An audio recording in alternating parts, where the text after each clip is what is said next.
we're on a multi-generational farm. Our biggest challenge is rainfall. It's a huge challenge in the rural landscape regardless to where you are, because every season will be different. So some of the challenges that I guess we see farmers facing is just the variability year to year. Part of my role is to engage with farmers about seasonal conditions in New South Wales. A cornerstone product would be the State Seasonal Update, which provides a monthly snapshot across a whole variety of data and information about the season month by month. Another product is our Farm Tracker app that can be downloaded from the App Store or Google Play. They're also available on our website.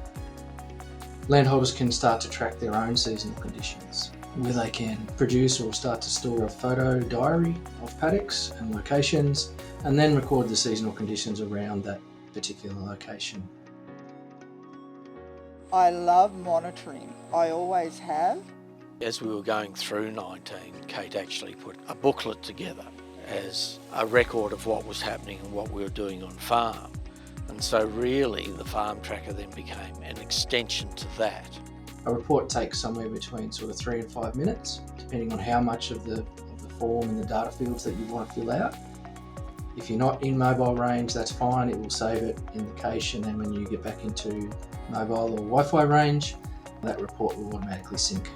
We've also included links in there to other support agencies like Local Land Services and the Rural Assistance Authority, plus one-click links to all of the DPI climate and seasonal conditions tools that are available other than the app. So it's all housed in one place.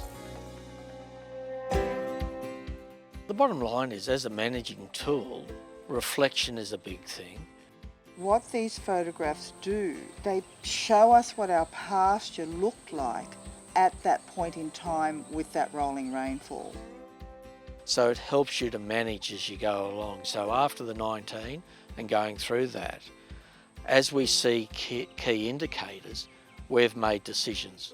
By having those detailed notes within the Farm Tracker, they're not a consultant's notes, they're Angus's and my notes. They actually mean something to us. I normally wouldn't sell stock in December or January, but I could foresee the price of stock dropping dramatically if we didn't get rain, and the long range forecast was not good. So we started to sell. And because we have a plan and because we have these tools behind us, we're actually not stressed like we were. Another useful feature is your username and password will also allow you to access the web version of Farm Tracker, where you can see all of your reports in their entirety with their accompanying photo.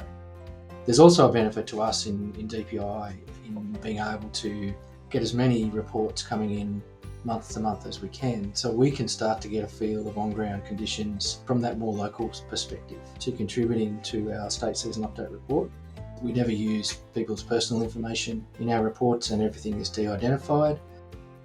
These on-ground, real-world, end-user reports that we get from Farm Tracker are an invaluable sort of information source, and at the same time it provides that localised, contextual, on-ground reporting capacity and capability for farmers themselves.